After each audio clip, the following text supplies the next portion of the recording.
Mercy Village Church. What we're going to do is talk about our upcoming youth group kind of rollout on Sunday. We're going to talk about Forge Men's Breakfast. We're going to talk about what all this stuff is behind me, Church Planter Emphasis Month. We're going to have a couple calendar dates. We're going to talk about what we're talking about on Sunday. And then please stay tuned to the end because I want to share a special and important prayer request with you for our church body. So here we go. Sunday, during our worship gathering for middle school age and high school age young people, we've been spending time clearing out what has been the meeting room, kind of my office room, to make room for you guys. So again, work in progress. We're a small church plant, but we are excited to roll this out this coming Sunday. On top of that, Forge Breakfast is this Saturday. That's a men's breakfast at 7 a.m. If you haven't RSVP'd, please do through the app.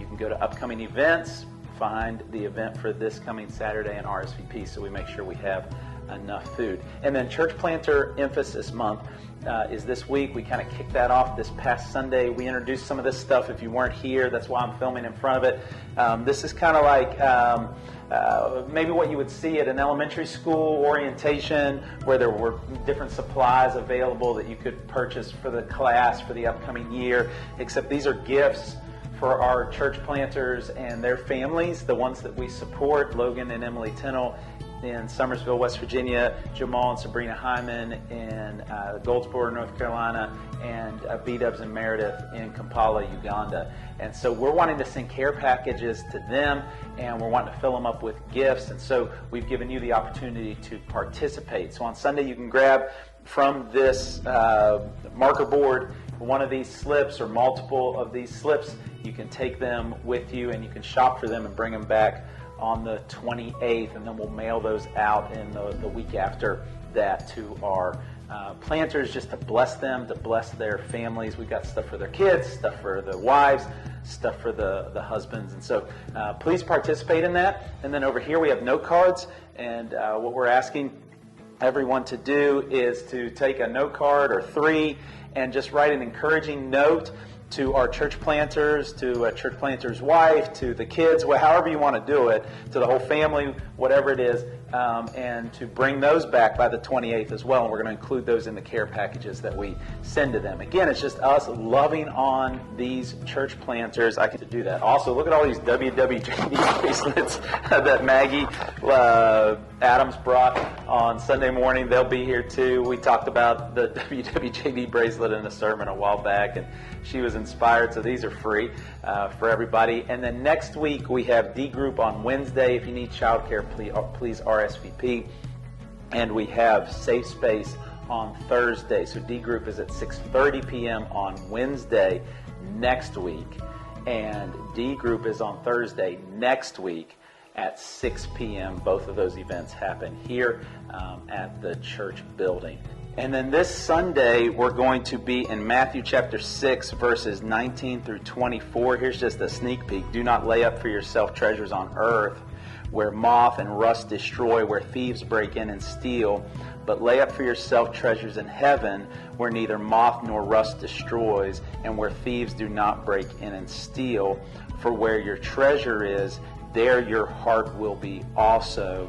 We're going to talk on Sunday about how we as followers of Jesus, apprentices of Jesus, are called to make secure investments, to see things clearly, and to have single-mindedness in who we follow. And so all of that, as we've done through chapter 6, is going to be this foundational piece of how we find a balm for that little a anxiety, that kind of natural churning that occurs in all of our lives. One last thing I want to say, and this is something that's becoming very obvious from our kids ministry perspective. We're outgrowing this space. That's a good thing. We don't feel it in this room behind us during worship quite as much. That's a big room. But as we cleared out the office space today to get it ready for Sunday for our middle school, that's our last room that we have. And we're packing out all of the other rooms too. God's blessed us with a growing church with growing families. We're deeply thankful for that. But we are bursting at the seams on this side of our building. And so we're praying. We're praying that God's going to provide for us that next step. What will that next building be? Where will our next home be? Will it possibly be something that we're able to own? Will it possibly be something that's able to be more permanent? We're also noticing being upstairs, and these stairs are becoming difficult. And as more and more visitors show up of varying ages and of varying health physically, these stairs have been a struggle for some folks. And so this has us praying as well. Will you join us in prayer that God will open up doors for us, even do miraculous things for us? We're a baby church. We don't have huge influx of cash. We have some money. God's been good to us, but we don't have tons of it. Currently, we're renting. What would it look like to own? We don't know. What would it look like to rent another space that has more room? We don't know what's even available. There's some things on the horizon, possibilities maybe, but we're praying.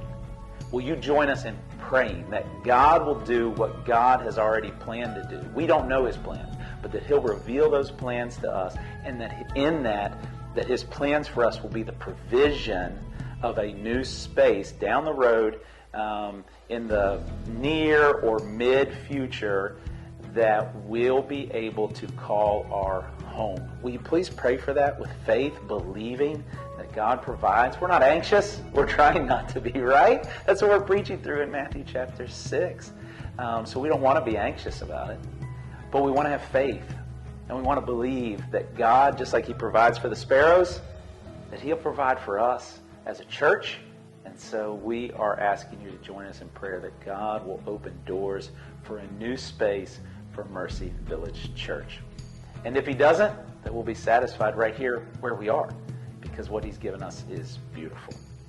Thank you guys. Can't wait for Sunday. Love you guys so much.